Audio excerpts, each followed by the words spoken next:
আসসালামু আলাইকুম। আশা করি সবাই ভালো আছেন। তো আপনাদের সকলের জন্য কিন্তু আমি একটা নতুন রেসিপি নিয়ে এসেছি। তো আশা করছি আমার আজকের রেসিপিটা আপনাদের খুবই ভালো লাগবে। আর এখানে কিন্তু আমি চালটাকে আওলা চাল নিয়েছিলাম, সেটা ভিজিয়ে রেখে তারপর কিন্তু এখন আমি শিলপাটায় নিয়ে নিলাম।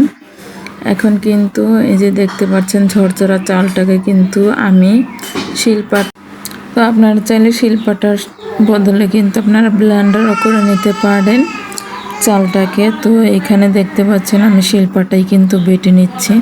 তো এরকম করে কিন্তু সবগুলো বেটে নিয়ে তারপর কিন্তু একটা ছাঁকনির সাহায্যে আমি কিন্তু চেলে নিব গুঁড়িটাকে। তো দেখুন এখানে কিন্তু আমি সবগুলো আস্তে আস্তে করে চালগুলোকে ফাঁকি করে নিচ্ছি। তো দেখুন চালটাকে কিন্তু আমি মেন করে বেটে তারপর কিন্তু গুঁড়ি করে নিয়েছি। দেখুন আমার গুঁড়িটা দেখতে কতটা সুন্দর ধবধবে, আর এটা কিন্তু খুবই সফট হয়েছে কারণ এই চালটা ভেজানো, তারপরে আমি টাটকা এই গুঁড়িটা নিয়েছি। আর এখানে দেখুন আমি কিন্তু মুরগির মাংস নিয়েছি। মুরগির মাংসটাকে কিন্তু ভালো করে ছোট ছোট করে পিস করে ধুয়ে নিয়েছি। তো দেখুন এই যে চুলায় আমি কিন্তু কড়াই বসিয়েছি। কড়াইতে দিয়ে দিচ্ছি পরিমাণ মতো তেল। তেলটাকে একটু গরম করে নিয়ে আমি এখন দিয়ে দেব এখানে পেঁয়াজ কুচি। তো পেঁয়াজ কুচিটা দিয়ে দিচ্ছি এখানে। তো পেঁয়াজটাকে কিন্তু ভালো করে নেড়ে চেড়ে লাল করে নিতে হবে। তো দেখুন এইখানে কিন্তু আমি পেঁয়াজটাকে একটু নেড়ে চেড়ে ভালো করে ভেজে নিব। আশা করছি আপনাদের রেসিপিটা কিন্তু ভালো লাগবে। আর ভালো লেগে থাকলে অবশ্যই একটা লাইক করবেন আর কমেন্টে জানাবেন আমার এই রেসিপিটা আপনাদের কীরকম লেগেছে।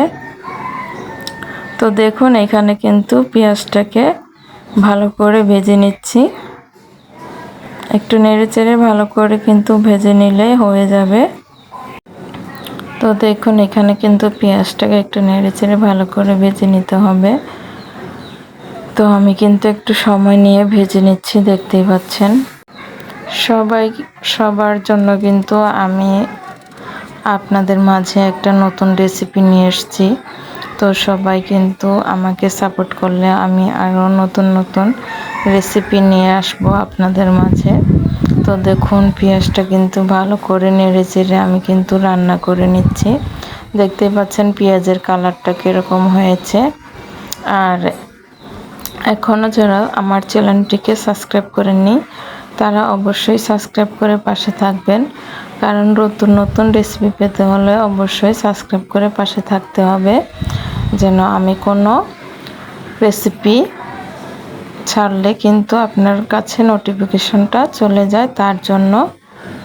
তাহলে কিন্তু আপনি কিন্তু আমার ভিডিওটা দেখতে পারবেন, তার জন্য অবশ্যই সাবস্ক্রাইব করে রাখবেন। তো দেখতেই পাচ্ছেন আমি কি সুন্দর করে পেঁয়াজটাকে লাল করে ভেজে নিয়েছি। তো আমি কিন্তু এখন এইখানে দিয়ে দিব লবণ, পরিমাণ মতো লবণ দিয়ে দিলাম এখানে। আর এখন দিয়ে দিচ্ছি এখানে অল্প একটু পানি। তো দেখতে পাচ্ছেন এখানে অল্প একটু পানি দিয়ে দিয়েছি। এখন কিন্তু আমি নেড়ে চেড়ে ভালো করে একটু পেঁয়াজের সাথে মিশিয়ে নিচ্ছি। আর আমি এখন এখানে দিয়ে দিব শুধু মরিচের গুঁড়া। এখানে হলুদের গুঁড়াটা দিলে কিন্তু হলুদ হলুদ হয়ে যাবে মাংসটা।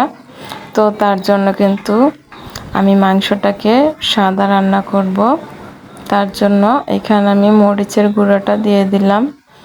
আর আপনারা যদি বেশি একটু ঝাল খেতে চান তাহলে কিন্তু এখানে কাঁচামরিচটাকে গোল গোল করে কেটে দিতে পারেন। তো আমি এখানে কাঁচামরিচটি দেই নাই, মরিচের গুঁড়োটাই দিয়েছি। আর এখন আমি এখানে দিয়ে দিচ্ছি আদা রসুন বাটা আর গরম মশলা বাটা। তো আদা রসুন আর গরম মশলা বাটাটা দিলে কিন্তু এটা খেতে খুবই টেস্ট হয়। আর মাংসর ভিতরে তো আদা রসুন গরম মশলা বাটা তো দিতেই হয়, তার জন্য দিয়ে দিলাম এখানে। এটা খেতে কিন্তু খুবই স্বাদ হবে। তো দেখুন একটু নেড়ে চেড়ে কিন্তু ভালো করে মিশিয়ে নিলাম।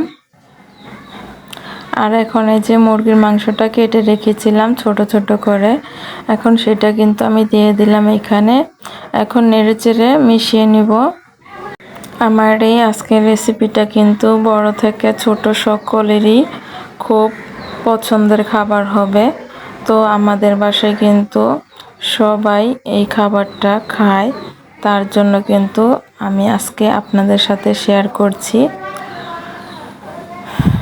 তো দেখতেই পাচ্ছেন নেড়েচেড়ে কিন্তু ভালো করে মশলাটার সাথে মাংসটাকে মিশিয়ে নিচ্ছি। তো এখন আমি কিন্তু এখানে দিয়ে দিব সয়া সস। তো এই সয়া সসটা দিলে কিন্তু খুবই টেস্ট হয়।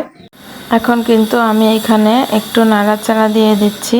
তো দেখুন এই যে ভালো করে নেড়েচেড়ে কিন্তু মিশিয়ে নিতে হবে মাংসটার সাথে। তো দেখুন আমি কিন্তু এখন এখানে দিয়ে দিব টেস্টি সল্ট। তো টেস্টি সল্টটা দিতে হবে এখানে পরিমাণ মতো। তো দেখুন আমি এখানে টেস্টি সল্টটা দিয়ে দিলাম। আমি জানি না আপনারা কি এই রেসিপিটা খেয়েছেন কি না, তবে আমি কিন্তু এটা কিন্তু নতুন একটা রেসিপি নিয়ে আসছি আপনাদের মাঝে। তো আশা করছি এই রেসিপিটা আপনারা কিন্তু বাসায় একবার হলো বানিয়ে খেয়ে ট্রাই করবেন যে কতটা মজাদার হয়েছে। তো দেখতে পাচ্ছেন নাড়াচাড়া দিয়ে কিন্তু আমি ঢাকনা দিয়ে ঢেকে দিয়েছি। তো দেখুন গাইস এখন কিন্তু আমি এখানে ভালো করে রান্না করে নিব এই মুরগির মাংসটাকে। তো দেখতে পাচ্ছেন আমি কিন্তু ঢাকনা দিয়ে ঢেকে দিয়েছি। তো দেখুন এই যে এখানে কিন্তু রান্না করে নিচ্ছি আমি ভালো করে। এখন মুরগির মাংসটাকে রান্না করে নেব। আর এখন কিন্তু ঢাকনাটাকে তুলে নিলাম। তো দেখুন মুরগির মাংস থেকেই কিন্তু বেশ কিছুটা পানি বের হয়েছে, দেখতেই পাচ্ছেন। আমি কিন্তু আর পানি এখানে দিতে যাব না, এই মুরগির মাংসের পানিটা দিয়ে কিন্তু আমি রান্না করে নেব মুরগির মাংসটাকে। তো দেখতে পাচ্ছেন অল্প কিছুক্ষণের ভিতরে কিন্তু এই মুরগির মাংস থেকে অনেকটাই পানি বের হয়েছে। তো এখন কিন্তু আমি নাড়াচাড়া দিয়ে এখন আবার একটু ঢাকনা দিয়ে ঢেকে দিব। তো ঢাকনা দিয়ে ঢেকে দিয়েছি। এখন কিন্তু একটু সময় নিয়ে এই মুরগির মাংসটাকে ভালো করে রান্না করে নিতে হবে। তো দেখুন আবার একটু পরে কিন্তু আমি মুরগির মাংসটাকে ঢাকনাটা তুলে নিয়েছি।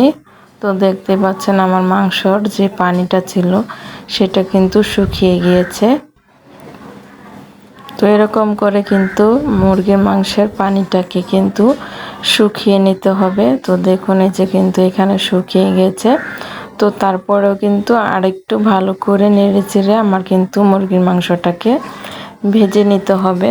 তো দেখুন এখানে কিন্তু চুলার আঁচটাকে আমি একটু কমিয়ে দিয়ে মুরগির মাংসটাকে নেড়েচেড়ে ভালো করে ভেজে নিচ্ছি। তো এরকম করে কিন্তু মুরগির মাংসটাকে একটু নেড়েচেড়ে ভেজে নেবেন।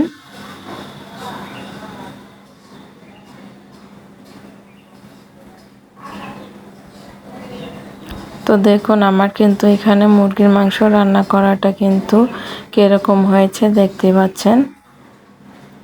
তো আর একটু নেড়েচেড়ে একটু সময় নিয়ে আমি মুরগির মাংসটাকে ভালো করে ভেজে নিচ্ছি। তো দেখুন আমার কিন্তু এখানে মুরগির মাংসটা রান্না করা হয়ে গিয়েছে। এখন আমি নামিয়ে রেখে দেব। তো আর এদিকে দেখুন আমি কিন্তু একটা হাঁড়িতে একটা পাতিল ঢাকনা দিয়ে নিয়েছি, এটা কিন্তু ভাপ দিয়ে নেওয়ার জন্য। তো এই পাতিলটাতে কিন্তু আমি পানি দিয়েছি আর চারি সাইডটা দেখতে পাচ্ছেন একটা আটার সাহায্যে একটা ঢাকনা বসিয়ে, আর ঢাকনার মাঝখানে কিন্তু ছিদ্র আছে ভাপ হওয়ার জন্য। তো দেখতেই পাচ্ছেন এখানে একটা হাঁড়িতে কিন্তু আমি গরম পানিটা ফোটার জন্য দিয়ে দিলাম একটা ঢাকনা।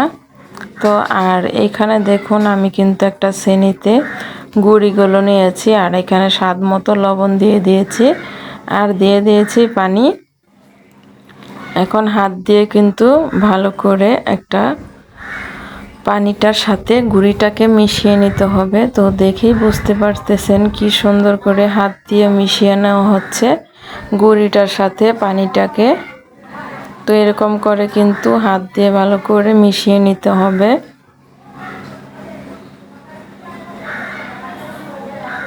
তো দেখুন এখানে কিন্তু একটু সময় নিয়ে গুঁড়িটার সাথে পানিটাকে মিশিয়ে নেওয়া হয়েছে। তো এখন কিন্তু এই গুঁড়িটাকে চেলে নেব।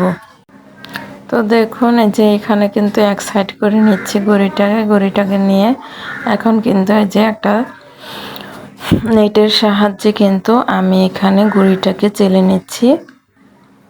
তো এরকম করে কিন্তু সবগুলো গুঁড়ি চেলে নিতে হবে।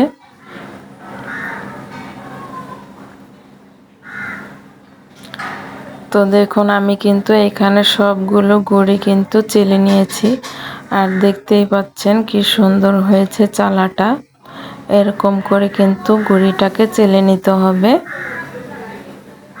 তো দেখুন এখানে একটা বাটিতে গুঁড়ি দেওয়া হয়ে গিয়েছে আর এইখানে দিয়ে দিচ্ছি মুরগির যে পুরটা তৈরি করেছিলাম সেই পুরটা দিয়ে দিচ্ছি। তো দেখুন এই যে এরকম করে কিন্তু পুরটাকে বিছিয়ে দিতে হবে। পুরটা দেওয়ার পরে কিন্তু এখানে দিয়ে দিলাম আবার গুঁড়িটা। তো দেখুন এই যে এরকম করে এখন কিন্তু একটা নেট দিয়ে দিচ্ছি উপরে। দেখুন এই যে নেটটা দিয়ে দিলাম। তো তৈরি হয়ে গিয়েছে কিন্তু একটা ঝাল পিঠা আর এদিকে কিন্তু পানিটা বলক চলে এসেছে আর এখানে কিন্তু পানির ভাপটা পুরোপুরি হয়ে গিয়েছে। এখন এখানে পিঠাটাকে দিয়ে দিব। তো দেখুন এখানে কিন্তু আমি ঝাল ভাপা পিঠা তৈরি করে আপনাদেরকে দেখাচ্ছি আর এটা খেতে কিন্তু খুবই স্বাদ। আপনারা না বানিয়ে খেলে কিন্তু বুঝতে পারবেন না কতটা স্বাদ হয়েছে। তো এখানে দিয়ে দিয়েছি ঢাকনাটা দিয়ে মাত্র 1 মিনিট লাগবে এইটা ভাপ হতে। দেখুন আর এখানে কিন্তু আরেকটা পিঠা তৈরি করতেছি, দেখে নিন কিভাবে তৈরি করছি। তো এখানে কিন্তু গুঁড়াটা দেওয়ার পরে কিন্তু আবার দিয়ে দিলাম এখানে মুরগির যে পুরটা রান্না করেছিলাম সেই পুরটা আর উপরে দিয়ে দেওয়া হলো এখন চালের গুঁড়াটা। একটা পিঠা তৈরি হয়ে গিয়েছে আর এখানে কিন্তু পিঠাটা ভাপ হয়ে গিয়েছে। এখন কিন্তু এই পিঠাটাকে নামিয়ে নিব। তো দেখুন এই যে পিঠাটা তৈরি হয়েছে আর এটা কিন্তু খুব সুন্দর একটা গ্রান আসছে। তো দেখেই বুঝতে পারছেন কতটা সুন্দর হয়েছে আর এটা খেতে যে কতটা মজাদার হবে। তো দেখুন এখানে কিন্তু আমি আরেকটা পিঠা দিয়ে দিলাম এখানে ভাপ হওয়ার জন্য, একইভাবে ঢাকনা দিয়ে ঢেকে দিয়েছি। তো দেখুন এখানে কিন্তু আমি 2টা পিঠা তৈরি করে নিয়েছি। এরকম করে কিন্তু আমি সবগুলো পিঠা তৈরি করে নিব। তো দেখুন এই যে আমি কিন্তু এখানে অনেকগুলো পিঠা তৈরি করে নিয়েছি আর একটা পিঠা কিন্তু আপনাদেরকে ভেঙে দেখিয়ে দিচ্ছি। দেখুন পুরে ভরা ভিতরটা কি সুন্দর লাগছে আর এটা কিন্তু খেতে দুর্দান্ত স্বাদ। তো বাসায় একবার হলো এরকম করে বানিয়ে খেয়ে দেখবেন আমার এই আজকের রেসিপিটা। যদি আপনাদের ভালো লেগে থাকে অবশ্যই একটা লাইক করবেন, কমেন্টে জানাবেন, অবশ্যই সাবস্ক্রাইব করে পাশে থাকবেন।